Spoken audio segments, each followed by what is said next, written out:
하나님의 살아계심과 하나님의 베풀어 주시는 주신 은혜가 깨달아지고 믿어지기를 예수님의 이름으로 축원합니다. 아멘.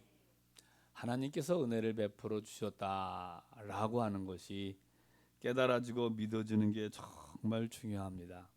매 순간마다 하나님 나를 사랑하시는 그 하나님의 사랑이 경험되어지길 예수님의 이름으로 축원합니다. 아멘.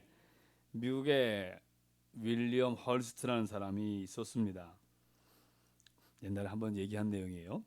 골동품 수집가였습니다. 신문사 편집인으로 있으면서 부유하게 그렇게 가난하지도 않고 넉넉하게 살았습니다. 근데 이 사람은 항상 이렇게 세계적인 미술품, 골동품들을 수집하고 그것을 바라보며 기뻐하며 이게 생의 목적인 양 살았던 사람입니다. 진귀한 미술품이 있다고 하면 세계 어느 곳이라든지 찾아가서 그것을 구입하고 사고 그렇게 했습니다. 많은 것을 소장하고 있었지요.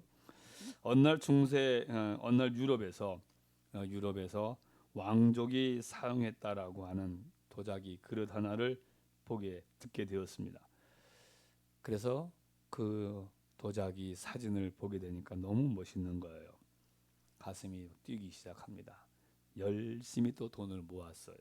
그리고 이제 그 작품, 그 골동품을 도자기를 사기 위하여서 유럽의 여러 나라들을 직접 다니면서 찾기 시작했습니다. 2년이 넘도록 추적을 했어요. 그런데 알 수가 없는 거예요. 아, 내게 아닌가 보다. 포기하고 있던 그때에 그가 즐겨보는 그 저널 그 잡지에서 그 사진이 딱 있는 거예요. 그 사진, 이거 내가 찾던 건데. 근데 거기에 보니까 미국인이 이 작품을 소지하고 이 것을 가지고 있다는 거예요. 그러면 여지껏 우리나라에 있던 것을 자기가 2년 동안 유럽 가서 비행기 타고 다니면서 그렇게 허송세월한 것이 너무 안타까웠지만 그래도 지금이라도 발견했으니까 싶어서 도대체 이 미국 놈이 누군가 열심히 찾았습니다. 막 찾고 드디어 사진을 가지고 있는 사람 사진을 딱 구했어요. 딱 쳐다보는 순간 깜짝 놀랐습니다. 자기였어요. 그러니까 오래전에 이미 자기가 그 골동품을 사고 있었던 거예요. 그러니까 지금 저쪽에 저 창고 어딘가에 그것이 지금 있는 거거든요. 제가 지금 무슨 얘기를 하느냐 하면 저와 여러분이 신앙의 삶을 영위하면서 하나님이 내게 베풀어 주신 은혜를 은혜로 깨닫지 못하고 있으면 이 헐스트 같이 산다 이 얘기예요.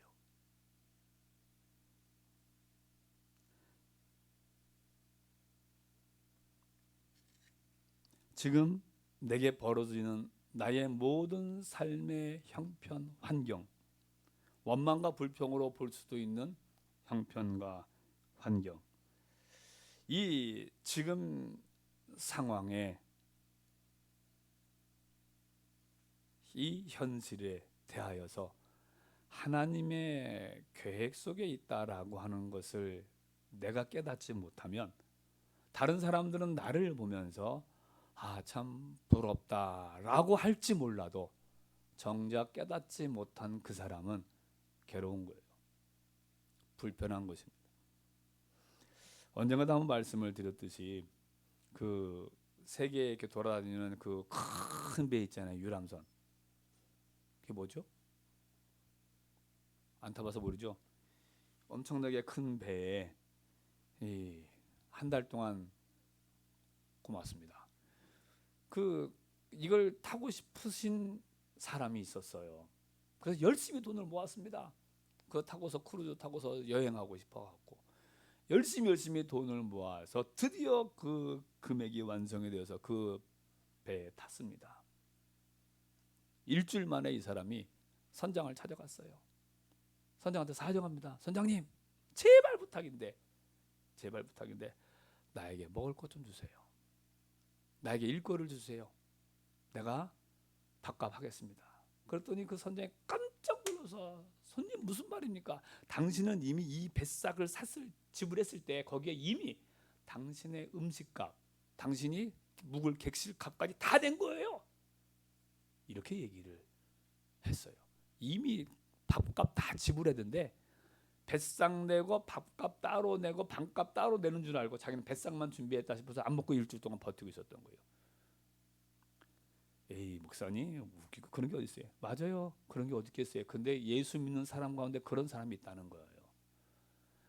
내게 하나님이 베풀어 주신 그 은혜를 깨닫지 못하면 헐스트처럼 내가 다 냈으면서도 불구하고 안 내서 그렇게 쫄쫄 일주일 동안 굶었던 그 사람처럼 그렇게 사는 그리스도인들이 있다는 거예요. 주 안에서 사랑하는 성도 여러분, 예수 그리스도가 나를 위해 십자가에 죽으시고 그 주님이 내 주님이다라고 믿어지고 고백하셨습니까? 이 사람은 뭐라 그래요? 구원받은 사람이다 그래요. 예수님이 믿어져요. 그럼 예수님이 믿어지는 삶을 믿고서 살고 있는데 예수님 믿으며 사는 저와 여러분의 삶 속에 감사와 감격이 많습니까? 기쁨이 많습니까? 아직도 원망과 불평이 많습니까? 짱나고 심경질나고 하루하루가 괴롭고 힘드십니까? 고민하셔야 돼요. 내가 예수님을 구주로 믿고 살면서도 불구하고 내 얼굴에 감사와 감격과 기쁨의 표정보다 맨날 인상 쓰여 있고 내 입에 나오는 말이 성질만 나오고 있고 그냥 남편 원망, 부모 원망, 아내 원망, 누구 원망만 하고 시기 질투만 하고 있다라고 한다면 죄송하지만 당신 성경을 잘못 알고 있는 거고 당신이 하나님 앞에 받은 바의 그 은혜를 깨닫지 못하고 있는 것입니다. 성경 어디에도 예수 그리스도를 믿게 하시는 그 하나님께서 예수 믿는 성도들로 하여금 괴로움 속에 살라고 말씀하셨는데 한 군데도 없어요. 없습니다. 주 안에서 사랑하는 성도 여러분, 저와 여러분의 신앙의 삶 속에 하나님께서 내게 베풀어 주신 은혜가 깨달아지길 예수님의 이름으로 축원합니다. 아멘. 그러면 하나님께서 저와 여러분에게 주신 은혜가 뭘까요? 물론 단순하게 은혜라고 하는 단어부터 생각하면 잘 알고 있듯이 은혜는 자격도 안 되는데 하나님께서 거저 베풀어 주시고 값없이 주시는 하나님이 주시는 선물 혜택을 가리켜서 은혜 이렇게 얘기합니다. 자격도 안 돼요. 공부도 못해요. 실력도 없어요. 가난해요. 학벌도 안 좋아요. 이것도 안 해요. 그런데 세상에서는 그걸 따지면서 그 사람을 평가하고 그 사람에게 자격을 얘기하지만 하나님께서는 그거 따지지 아니하시고 예수님을 믿는 하나님의 사람으로 주님은 자격도 안 되는데 그에게 베풀어 주시는 그것을 성경은 은혜 이렇게 얘기합니다. 하나님의 저와 여러분에게 은혜를 주셨습니다. 아멘 합시다. 아멘. 주신 은혜를 크게 구분하면 특별한 은혜가 있고 일반적인 은혜가 있어요. 특별한 은혜가 뭐예요? 저와 여러분 예수님이 믿어지는 게 특별한 은혜인 줄 깨달으시길 축원합니다. 아멘. 예수님을 믿어서 구원받은 사람이 되게 하신 것. 예수님 믿으면 아멘 합시다. 아멘. 그러면 당신은 특별한 은혜 받은 사람이에요. 따라합시다. 나는 예수님을 믿는 특별한 은혜 받은 사람이다. 할렐루야. 이 예수님을 믿어서 죄 사함을 받고 하나님의 자녀가 되고 영생 천국을 상속자가 되었다라고 하는 이 가치에 대하여서 여러분이 깊이 깨달아지길 주의 이름으로 축원합니다. 아멘. 특별한 은혜를 받은 자예요. 그리고 일반 은혜가 있습니다. 일반 은혜 저와 여러분이 알고 있는 기도했더니 하나님께서 응답해 주시고 기도의 복, 찬송의 복, 예배의 복, 물질의 복, 건강의 복, 남편의 복, 아내의 복, 부모의 복, 자식의 복 또한 내게 생명도 주시고 깨달음도 주시고 또한 물질도 주시고 지혜도 주시고 명철도 주시고 이러한 모든 것이 하나님의 그냥 어쩌다가 내가 생긴 것이 아니라 하나님의 세밀한 디테일한 계획 속에 내게 지금 부어졌다는 거예요. 이걸 성경은 일반적인 은혜 이렇게 얘기합니다. 저와 여러분은 이 특별한 은혜와 일반적인 은혜를 받은 사람이에요. 그런데 이 특별한 은혜와 일반적인 은혜를 깨닫지 못하면 어떻게 이 은혜 밖에 있었던, 성경으로 얘기하면 구약 시대 사람처럼 사는 거예요. 율법주의자처럼 사는 거예요. 죄의 종으로 사는 거예요. 그 은혜를 깨닫지 못, 예수님의 십자가의 은혜를 깨닫지 못하면, 자, 이 그냥 초대 교회에는 구약 시대 때는 율법을 중심으로 살았어요. 신약 시대 때는 예수님을 중심으로 삽니다. 이것을 복음이라고 얘기하고 율법이라고 얘기하고 좀 피곤한 얘기지만, 그런데 율법과 복음의 차이점이 무엇이냐? 율법은 내가 죽도록 노력해야 돼요. 성경을 읽습니다. 왜 읽느냐? 구원받기 위해서 읽는 거예요. 그런데 복음의 시대에 있어서는 왜 성경을 읽느냐? 나를 하나님의 자녀 삼아 주셔서 그 은혜에 감사하여서 하나님 앞에 내가 예배를 드리는 거예요. 구약의 율법은 예배를 드리는 것이 법이에요. 11조를 하는 게 법이에요. 그거 안 하면 어떻게 벌 받아요? 벌 안 받으려고 했어요. 그런데 신약의 시대에 예수 그리스도를 믿고 나서 예수님 안에서는 나를 예수님이 하나님의 자녀 삼아 주셨기에 그것에 감사하여서 내가 기도하는 거고, 그거에 감사하여 찬양하는 거고, 그래서 어떻게 하면 하나님을 마음을 기쁘게 드릴까? 그래서 내가 11조를 하는 거고, 그래서 내가 선한 사업을 하는 거예요. 구원 받으려고 하는 것이 아니야. 이거는 엄청난 차이가 있는 것입니다. 자, 저와 여러분을 하나님께서 은혜를 주셨다. 너 기도를 많이 했으니까 하나님의 자녀야. 너 11조 많이 했으니까 하나님의 자녀야. 그것이 아니라 너 예수 믿으니까 하나님의 자녀야. 아, 그래요? 내가 예수님 믿었으니까 내 죄가 사함받고 하나님 자녀가 된 거예요? 감사합니다. 그래서 찬송하게 되고, 그래서 기도하는 거예요. 감사하여서. 그리고 또 한 가지는 내가 나의 이 신앙을 지키기 위하여서. 왜요? 저와 여러분의 우리의 신앙의 삶 속에 수많은 방해들이 있습니다. 수많은 방해들이 있어요. 믿지 못하게 하고 의심하게 하고, 아유 너 같은 게 너 그렇게 해갖고 뭐 되겠어?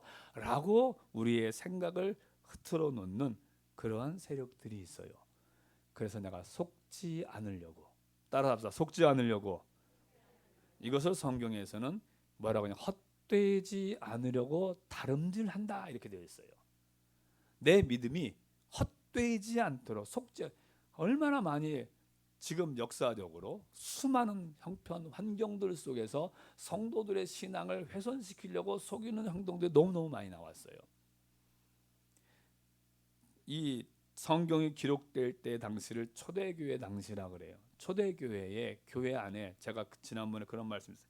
교회 안에 보면 큰 두 부류가 있는데, 유대인이었다가 기독교인 된 사람, 이방인이었다가 기독교인 된 사람, 이 두 큰 세력이 있어요. 근데 유대인이었다가 기독교인 된 사람들 생각은 항상 뭔가를 해야 돼. 그래도 뭔가를 해야지만이 좀 구원받은 사람이야, 이런 생각이 많았어요. 그래서 구약 시대 때는 항상 지켜야 될 율법이 365가지 이상이었어요. 지켜야 될 것들이, 해야 할 것들이, 하지 말라는 거 엄청나게 많고요. 그거 안 하면 벌 받는 거예요. 그거 안 하면 지옥 가는 거예요. 이렇게 들었던 그들, 그런데 예수님을 믿음으로 예수님 안에서 모든 것이 다 한 번에 해결된 거예요. 근데 그런 혜택을 받은 이들이 신앙생활하다 보니까 그래도 뭔가 이걸 좀 해야 될 것 같아. 그래야 구원받을 것 같아. 이런 생각들이 있는 사람들이 유대인 기독교인들 중에 골수 분자들이 그런 사람이 좀 있었어요. 제가 교회 안에서도 그런 말씀을 많이 드렸어요. 누구 잘한다 못한다 함부로 당신이 평가하지 마십시오. 뭐 시키지 마십시오. 당신의 그 자격 없습니다. 제가 이런 식으로 얘기를 많이 했어요. 근데 구약시대 때 그렇게 했던 사람들이 처음 교회도 그런 사람들이 많았어요. 그렇게 해갖고 무슨 교회 다니는 사람이 예수 믿는 사람이 그럼 되겠느냐고 막 하는 사람들이 있었어요. 그런데 성경은 아니라는 거예요. 그게 아니라는 거예요. 그렇게 해서 구원받는 것이 아니라, 내가 나를 하나님이 사랑해 주셔서 나를 사랑해 주시는 그 하나님의 말씀을 내가 지키려고 행하는 거예요. 이게 똑같이 행하는 것 같지만 마음이 틀린 거예요. 억지로 하는 것이 있고 감사함으로 기쁨으로 하는 거예요. 이게 다른 거예요. 주님은 저와 여러분에게서 복음 안에서는, 예수님 안 은혜를 안다라고 하는 것은 우리가 예배를 드린다, 모인다, 어쩐다, 기도한다, 찬송한다, 이것이 율법적으로 되어버리면 그걸 해야만 기독교인 것이냐? 아니요. 그거 안 해도 기독교인이에요. 그런데 왜 하느냐? 왜 우리가 매주일 모수 예배를 드리고 교회에서 성경 읽으라고 하고 기도하라고 하느냐? 그래야 나의 신앙을 지켜갈 수 있기 때문에, 내게 주신 바에 하나님께서 나를 사랑해 주셨기 때문에, 그 하나님께서 기뻐하시는 일이기 때문에 세상의 여러 유혹이 나를, 내 신앙을 자꾸 흔들어 버리기 때문에.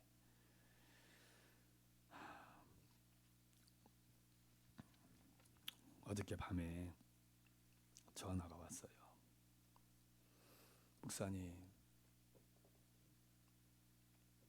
아무래도 자기는 안 될 것 같다는 거예요. 그래서 뭐가 안 되는데, 자기는 천국 못 갈 것 같대요. 그래서 네가 보내주냐? 제가 그랬어요. 천국 내가 보내는 거 아니다. 네가 가고 싶다고 가는 거 아니다. 그렇게 얘기했어요. 원색적으로. 그렇잖아요. 내가 가고 싶다고 하고, 내가 여러분 제가 목사예요. 그러니까 너는 당신 천국 가시고 당신 지옥 가세요. 천부당 만부당 저 그런 자격 없어요. 하나님의 절대 권한이에요. 그런데 그 하나님께서 저와 여러분에게 예수 그리스도 안에 있는 자는 묻지도 않고 따지도 않고 그것만 보는 거예요. 뭐만? 예수님이 나를 위해 이 땅에 오시고, 예수님은 나를 위해 죽으시고, 예수님 나를 위해 부활하셨다. 이것만 믿는 거예요. 이것만 보는 거예요. 우리가 얘기한 대로 잘 믿었느냐 못 믿었느냐, 이거는 무엇은 상급에 관련된 부분이다라고 말씀을 드렸어요. 믿기만, 따라서 합시다. 믿기만 하면 하나님의 자녀다. 이건 하나님께서 법으로 정해놓은 거예요. 그런데 사람의 생각에 있어서는 저렇게 믿어갖고 저렇게 대표기도도 못하고 저렇게 헌금해갖고 저렇게 성경도 모르고 말 저렇게 해갖고 되겠어. 이건 우리 생각이에요. 우리 생각대로 구원받는 게 아니에요. 이게 하나님의 은혜와 긍휼에 대해서 곡해해서 그래요. 그래서 그분에게도 그렇게 얘기했어요. 아니다. 왜 그런 생각을 갖게 하느냐? 당신으로 하여금 기회를 주시는 것이다. 다윗도 넘어지고 솔로몬도 넘어지고 누구도 다 실수해요. 완벽한 인생 아무도 없습니다. 누구만 완벽해요? 하나님만 완벽한 줄 믿으시길 축원합니다. 아멘. 왜 저와 여러분을 하여금 예수님의 장성한 분량에 이르도록, 우리가 신앙의 수준이 예수님 수준이 되도록 예수님을 얘기해요. 사람 얘기 안 해주고요. 왜냐하면 사람은 부족해요. 다윗도 얼마나 위대한 신앙이에요. 아브라함도 솔로몬도 바울도 대단한 신앙입니다. 우리가 쫓아가기 힘들어요. 그런데 그들을 샘플로 얘기하지 않습니다. 왜? 그들도 실수하고 그들도 죄를 짓기 때문에. 그래서 완전하신 주님을 얘기하는 거예요. 주님의 수준에 이르도록. 그 얘기는 무슨 얘기예요? 완전한 존재 없어요. 저와 다 부족합니다. 도찐 개찐이에요. 다 부족해요. 그래서 주의 은혜를 구하고 찾는 거예요. 사랑하는 성도 여러분, 간절히 비옵기는 제발 하나님께서 저와 여러분을 선택하여 하나님 자녀 삼아 주셨다라고 하는 이것에 대한 가치와 이것에 대한 효과, 효력을 가벼이 여기지 마십시오. 내가 아무리 열심히 11조 한다 그래서 천국 간 거 절대 아니에요. 천국은 예수 믿어야 가는 줄 믿으시길 축원합니다. 아멘. 그 은혜에 감사해서 그분을, 나를 사랑하시는 그 하나님의 마음을 내가 어떻게 하면 기쁘시게 해드릴까? 그 중에 하나야 11조가. 그분이 명령하셨으니까 그 말씀대로 살려고 내가 노력하는 거예요. 이 구원의 조건과 상급의 조건을 다양한 각도에서 너무 많이 헷갈리게 생각을 많이 하시는 거예요. 오늘 읽은 성경에도 지금 그 얘기를 하고 있는 거예요. 우리가 이런 하나님의 은혜를 모르면 우리가 죄의 종이 되고 율법의 종이 될 수밖에 없다. 그렇게 말씀하시는 거예요. 그래서 하나님의 은혜를 알아야 된다는 거예요. 하나님의 은혜를 알고 있는 사람은 어떻게 되느냐? 다름질해야 된다는 거예요. 내가 알고 있는 나의 믿음, 이 은혜가 쇠하여지지 않도록 방해되는 세력이 너무 많거든요. 흔들리지 않도록. 흔들리는 세력들이 너무 많이 있기 때문에 그렇습니다. 성경이 기록될 때 당시에 초대교회 당시에 아까 얘기했던 골수 유대주의자들은 얘기했어요. 예수님이 십자가에서 우리 죄를 죽으셨지만 그래도 그 주님 앞에 당신이 헌신해야지 구원받는 거야. 금식하세요. 11조 하세요. 주일날 빠지면 안 돼요. 그러면 당신 지옥 가요. 이렇게 얘기하는 사람들이 있었어요. 그게 아니라는 거예요. 사랑하는 성도 여러분, 이렇게 우리의 신앙에 대하여 헷갈리게 하는 사람들이 많이 있었다는 거죠. 지금도 그래요. 그래서 신앙생활을 우리가 열심히 해야 되는 이유가 무엇이냐? 따라합시다. 내가 열심히 신앙생활 해야 되는 것은 방해가 많기 때문이다. 지켜야 돼요. 지켜야 됩니다. 헷갈리지 말아야 돼요. 자, 지금도 세상이 우리의 신앙을 많이 회방하고 있습니다. 세상의 권력으로, 코로나19로, 문화로 교회의 신앙생활을 교묘하게 합리화시키고 있습니다. 요즘에 들어와서 코로나 때문에 비대면 예배, 영상 예배 얘기를 많이 해요. 어쩔 수 없는 상황 속에서 비대면 영상 예배를 하는 것은 그런 용어는 우리에게 큰 유익이 될 수 있어요. 하지만 그렇지 않은 상황은 우리가 잘 살펴보셔야 돼요. 정말 움직일 수 없는 질병 속에 있는 성도들 어떻게 해요? 움직이지 못하는데, 오지도 못하는데 영상으로 비대면 예배를 드릴 수밖에 없지요. 예배당이 없는 곳이나 선교지나 전쟁 중이거나 이러한 특수한 상황이 아니면 성경은 대면하여 예배 드리라고 그러지 비대면으로 영상으로 예배 드리라고 하는 데가 한 군데도 없어요. 그런데 여러분, 지금 저와 여러분이 질병으로 인하여 코로나로 인하여 특수한 상황이 벌어지고 말았습니다. 제재를 받아요. 여러 가지로 이야기들을 많이 해요. 그런데 이제 지금의 문제가 무엇이냐면 이제 만약에 2년 동안 그런 불편함 속에 우리가 생활했는데 이제 끝났어요. 그러면 이제 대면하여 예배 드리십시오. 정부에서 얼마나 그렇게 코로나19 때처럼 비대면으로 예배 드리십시오 광고한 것처럼 2년 동안이나 이제는 대면하여서 교회 가서 예배 드리십시오 이렇게 광고해 주는지 모르겠어요. 할지 안 할지도 모르겠어요. 그런데 그렇게 한다 그래서 그전처럼 대면하여 예배 드리는 성도들의 마음이 비대면 이전보다 똑같은 마음일까라고 하는 거예요.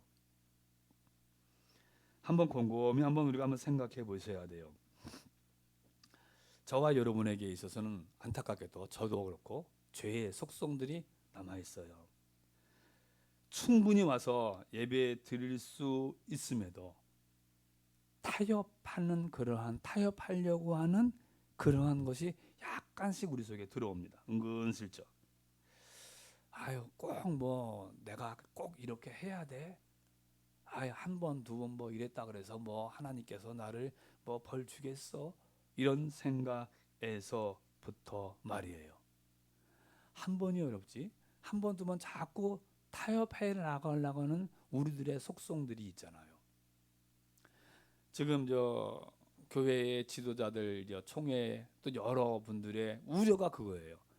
이제 위드 코로나 발표한다. 2년 동안 이렇게 갔다 그 이후에 기존처럼 성도들이 교회에 와서 예배를 성경의 말씀처럼 마지막 때일수록 모이기를 패하는 사람들처럼 하지 말고 더욱 마지막 때일수록 우리는 더 가까이 와서 예배를 드려야 된다. 이렇게 히브리서 10장 24절 말씀하고 계시는데 그렇게 할까? 모여서 회의했던 신학자들, 목사님들이 거기에 있는 기독교인들이 100% 아멘한 사람이 없어요. 하나님께서 하시는 일들이지만 그 말씀을 사람들이 그렇게 해나갈 수 있을까? 지금 이 이후에 이제 통계가 어떠한 통계인지는 저도 이제 정확한 근거 자료를 제대로 듣지 못하지만 보편적으로 하는 얘기. 교회들마다 다 지금 제가 가까이 있는 교회 목사님들 우리 정도 되는 규모 되는 교회 더 큰 교회들 얘기를 들어보면 비대면으로 또는 숫자를 제한하여서 아침부터 계속 예배를 드렸대요. 그런데 한꺼번에 나서 예배 드리는 숫자보다 현격하게 40% 정도가 줄었다는 거예요. 동산교회 2,800명 나오는 성도들이 평상시에 주일날 아침부터 해서 그 숫자를 정해줬으니까 1부, 2부 쭉 해갖고 몇 명씩 그 2,800명을 나누어서 이렇게 예배를 드리겠는데 숫자가 안 된다. 1,700명, 1,500명 정도 될까 말까. 그렇다는 거예요. 그럼 그분들은 다 어쨌다. 극단적인 제가 말씀을 드리는 것이 아니라 그런 영향을 우리가 받는다 그 얘기, 지금 그 얘기를 하는 거예요. 우리는, 저와 여러분은 여러 가지 형편 환경 속에서 영향을 받습니다. 소리 한번 들으면은 그런가 하고 자꾸 헷갈리게 되어지는. 그래서 성경을 읽어야 되는 거고요. 왜? 내가 헷갈리지 않게 하기 위하여서. 그래서 기도해야 되는 거예요. 다름질해야 된다. 은혜를 아는 사람은 다름질해야 된다. 그 말은 열심히 신앙생활을 한다 그 말인데, 왜 성경을 읽어야 되느냐? 이 세상에 끊임없이 여러 가지 모습으로 우리를 헷갈리게 해요. 왜 기도를 해야 되느냐? 하나님의 도움을 구해야 되느냐? 왜 주일날 예배를 자꾸 들으려고 노력을 해야 되느냐? 안 들어도 된다는 여러 가지의 생각들이 자꾸 우리를 훼손하고 넘어뜨리려고 하고 있어요. 여러분, 다윗이라고 하는 사람은 얼마나 위대한 신앙인이에요. 하나님께서 그를 만나주시고 그를 통하여 엄청난 역사를 일으키셨어요. 그런 다윗도 실수하여 죄를 짓습니다. 아브라함, 이삭, 야곱, 솔로몬, 바울 다 그랬어요.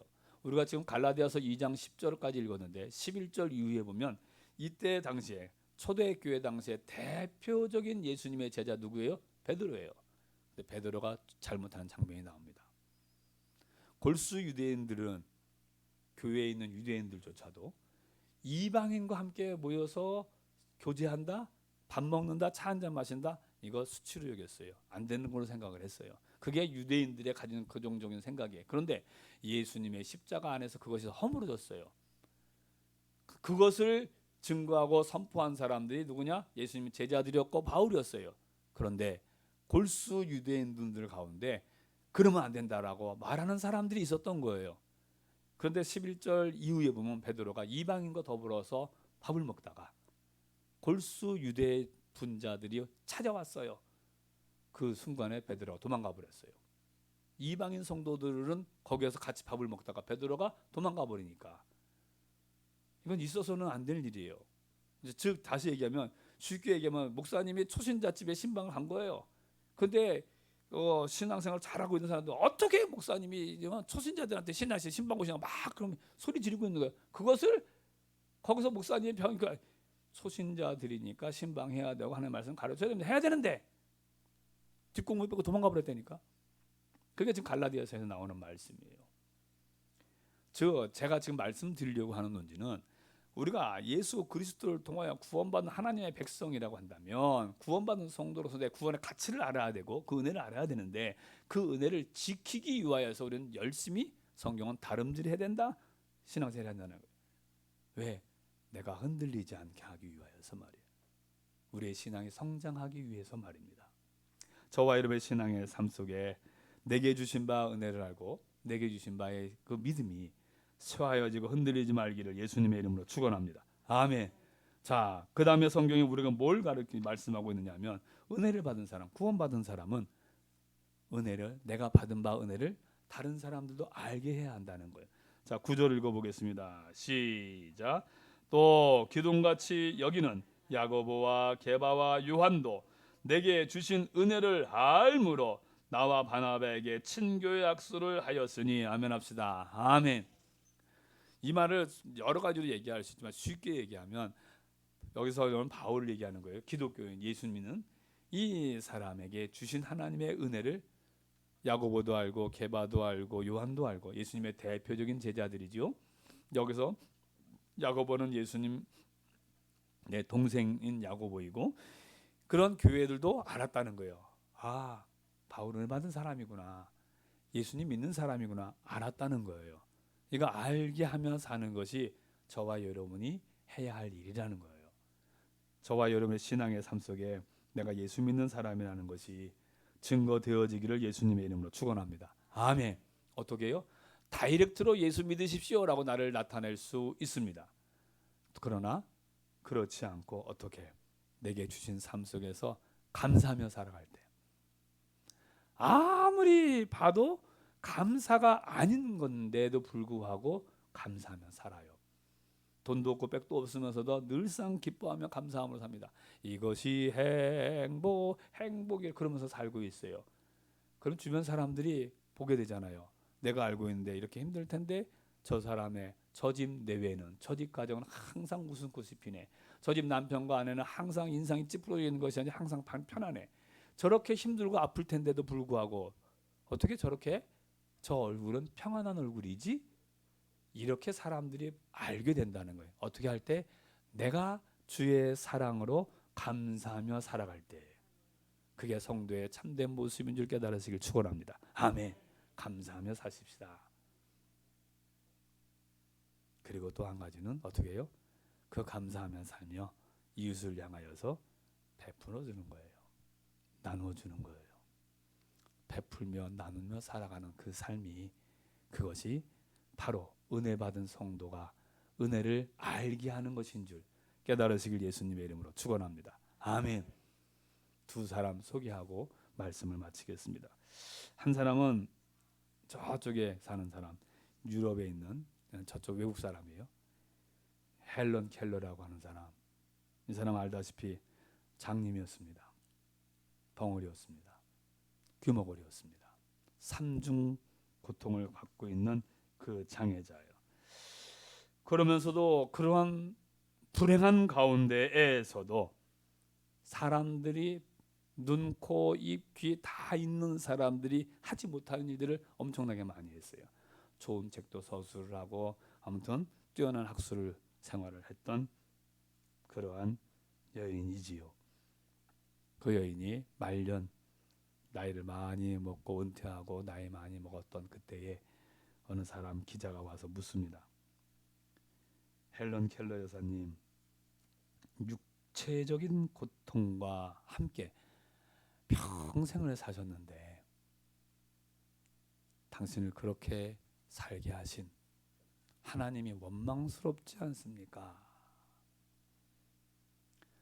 솔직히 헬런 켈러의 자서전이라든지 그 자료들을 보면 왜 원망 안 했겠어요? 그런데 언제서부터 안 했느냐? 은혜를 깨닫고서부터는 원망하지 않았거든요. 그녀가 이렇게 고백합니다. 가만히 눈을 감고, 원래 눈도 감고 있었지만 가만히 있더니 씩 웃으면서, 제가 하나님으로부터 받은 은혜가 너무 많아서 그 은혜를 헤아리는 것만으로도 시간이 부족해서 원망할 시간이 없었네요 라고 하더랍니다.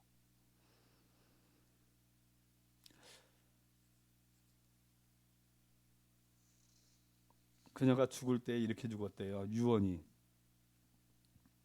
나의 일생은 참으로 아름다웠다. 이렇게 유언을 했대요. 죽는 그 침상에서. 그게 여러분 가능하겠어요? 세상 말로 얘기하면 정신나간 소리라고 얘기할 수도 있을 것입니다. 아니, 보지도 못하고 제대로 말도 못하고 듣지도 못하고 그렇게 평생을 살아왔으면서 하나님이 자기에게 주신 은혜가 너무 많아서 그거 헤아리기도 바쁘다고, 자기의 일생이 아름다웠다고, 은혜를 깨닫지 못하면 원망과 불평 속에 있을 수밖에 없는 인생이었죠. 하나님이 자기에게 주신 은혜를 깨닫는 그 순간에서부터 자기에게 눈이 안 보이고 귀가 안 들리고 말을 못하는 그 상황, 그것이 하나님의 크신 은혜의 선물이다. 여러분, 우리가 보통 가지고 있는 생각으로는 감당하기 힘든 부분이잖아요. 여러분, 원망이 많으십니까? 불평이 많으십니까? 아니면 예수님의 십자가의 그 크신 사랑을 내가 깊이 깨닫고 그 기쁨과 그 감격을 누리기 위하여 열심히 달려가는 신앙생활을 하고 있습니까? 또 한 사람, 일본 사람입니다. 일본 사람이에요. 미우라 아야코라고 하는 여인이에요. 이 1922년도에 태어났고 1999년도에 77살 살고 죽었어요. 이 여인 일본 여자로서 소설가입니다. 빙점이라고 하는 소설을 써서 일본 사회와 우리나라에 큰 영향을 미친, 1965년서부터 2004년도까지 출판업계에 있어서, 우리나라에서 출판업계에 있어서 여러 나라 책들을 수입해갖고 번역을 하잖아요. 그 중에 일본 사람의 책을 많이 번역을 했는데 1965년서부터 2004년까지 제일 많이 우리나라에서 번역한 책이 미우라 아야코의 책이래요. 그 정도로 이제 그 여인이 이렇게 저술 활동을 많이 했어요. 그런데 저와 여러분, 전 예수 믿는 사람인데 처음부터 예수님을 믿지 않았습니다. 이 여인도 병을 가졌어요. 폐결핵과 척추골량이라고 하는 병을 가졌대요. 그래서 그 병을 고치기 위해서 요양하는 중에 예수님을 믿게 돼요. 요양 중에 그 병 때문에 투병하다가 요양 가운데 예수님을 믿게 됩니다. 예수님 믿었으면 좀 제 생각에 그런 병 좀 고쳐줬으면 얼마나 좋았을까, 제가 자로 읽으면서. 그런데 급기야는 안타깝게도 폐결핵, 척추골량, 당뇨, 신장, 폐, 더 질병이 생겨났어요. 그녀가 쓴 자서전에 이렇게 책에 보면은 자기의 몸은 고름 주머니라는 거예요. 온 몸에 고름 덩어리래요. 나중에 죽기 얼마 전에 파킨스병까지 걸려갖고 자기 몸을 못 움직이고 덜덜덜덜 떨면서 이렇게 누워 있었대요. 근데 이 여인에 대한 내용들 읽어보면 참 제가 너무 감동이고 머리가 숙여져요.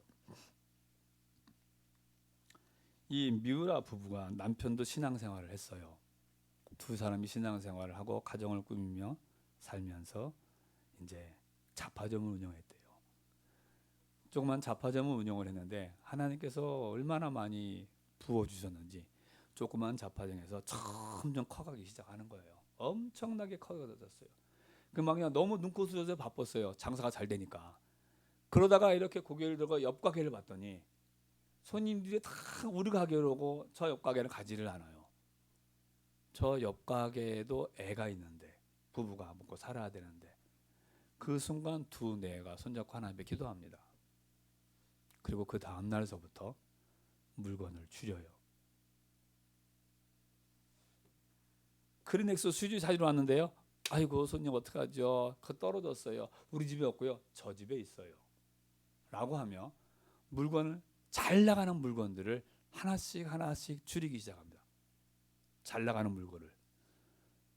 그리고 저 집으로 보내요. 저 집 뒷집으로 보내요. 앞집으로 보내요. 그러면서 넓혔던 가게를 점점 줄입니다. 왜요? 나도 살아야 되지만 저 사람들도 살아야 한다는 거예요. 세상에서 성공하려면 어떻게 해요? 내가 커갈 때 계속 커가야 되잖아요. 물 들어올 때 노젓자 그래가면서 말이에요. 그런데 내 거를 줄여요. 아예 갖다 놓지 않습니다. 때에 따라서는 일부러 불친절하기도 합니다. 왜? 손님을 저쪽으로 자꾸 보내는 거예요.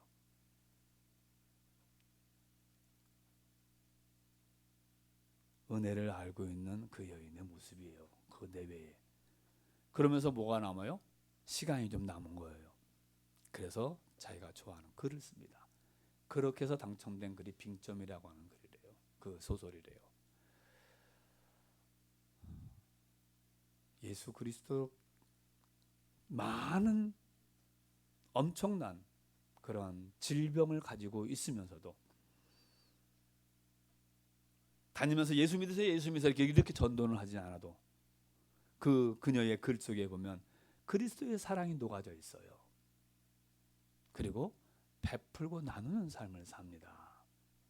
그 은혜를 가졌기에 말이에요. 주 안에서 사랑하는 성도 여러분, 오늘 말씀을 마칩니다. 은혜를 알므로 내가 가진 바 은혜를 다른 사람이 알았다는 거예요.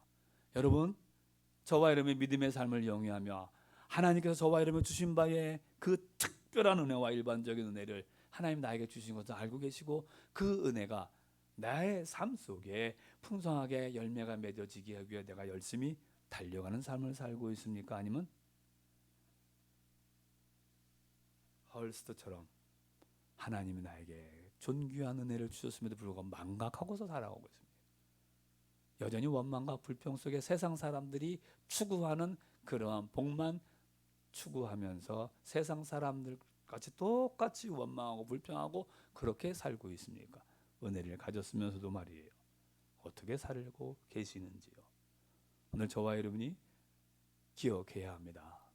결단하셔야 합니다. 하나님 앞에 저와 여러분 은혜를 가진 자예요. 하나님의 특별한 선물을 가진 구원받은 하나님의 백성입니다.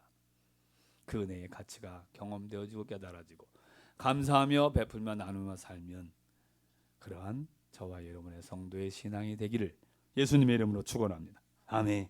기도하겠습니다. 말씀을 생각하시며 하나님 앞에 각자 자신의 입을 열어 결단하며 다짐하며 기도하십시오. 고백하십시오. 다 같이 1분간 기도하겠습니다.